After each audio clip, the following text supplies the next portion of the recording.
परमात्मा से युक्त कैसे हो जाए?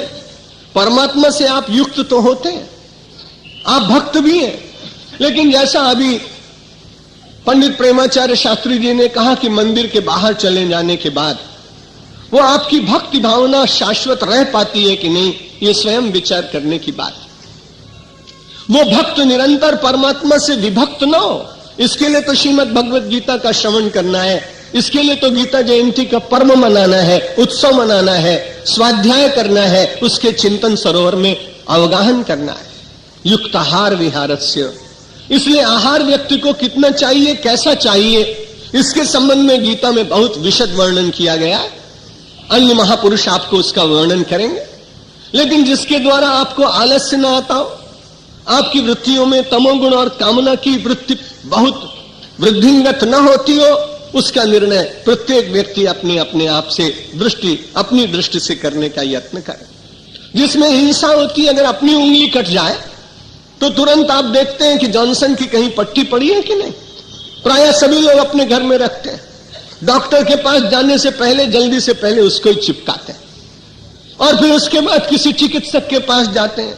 उस समय विचार करना चाहिए मांसाहारी व्यक्ति को कि मेरे हाथ में जरा सा ब्लेड लग गया, चाकू लग गई, कांटा लग गया, मुझको इतनी पीड़ा हुई, और मेरे स्वाद के लिए किसी की गर्दन पर रोज चाकू चलती हो, उसको कितनी पीड़ा होती होगी। यदि इतना ही विचार कर ले तो मानो अपने आप ही मांसाहार का त्याग कर ले।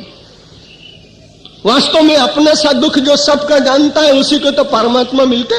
दया करे, धर्म मन राखे, सबसे रहे उदासी, अपना सा दुख सबका जाने, ताही मिले अविनाशी। कबीर ने बड़ी सीधी सी बात कही। संस्कृत के पंडित नहीं थे, अनुभव के पंडित।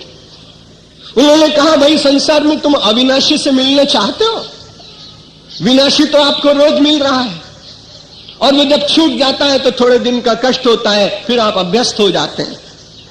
बहुत लोगों ने अपने जीवन में बहुत लोगों को कहा कि मैं तुमको प्राण की भांति मानता हूं, लेकिन ऐसा सुना नहीं गया कि उस व्यक्ति के तिरोधान के बाद उस व्यक्ति ने भी अपने प्राणों का परित्याग कर दिया। ऐसे दो चार सखी, उनके तो प्रमाण मिल जाते हैं, लेकिन अधिकांश लोग अपने प्रियजन के वियोग होने पर कुछ दिनों के बाद बहुत विलखते विलखते उस सारी स्थिति को सहन करने का अभ्यास करते और समाज में जी लेते। विनाशी के साथ संबंध था, वो छूट गया, फिर विनाशी जगत में रहते रहते अपने को व्यक्ति अभ्यस्त कर लेता है, और चाह मनुष्य की यही है, तृप्ति उसी दिन मिलेगी, कृतार्थता का अनुभव उसी दिन होगा।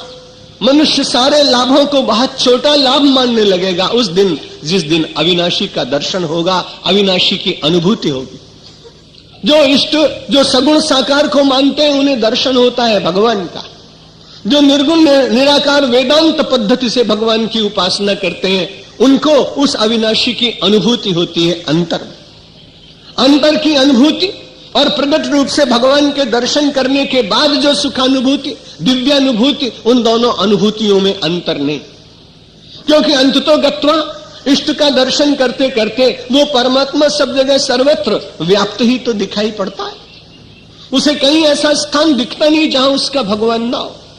और यदि ऐसा होता तो द्वैत में जीने वाली, अपने परमाराध्य श्री कृष्ण की लीलाओं का आनंद लेने वाली उन गोपांगनाओं को उत्तर देना था कि हम केवल श्याम में ही श्याम का दर्शन करते, लेकिन ऐसा उत्तर उन्होंने नहीं दिया। जब उनसे पूछा गया कि तुम्हें श्याम कहां दिखाई पड़ते हैं, तो उन्होंने कहा, जित देखो तित श्याममय, जहां भी देखती हूं वहां श्याम ही दिखाई पड़ते हैं।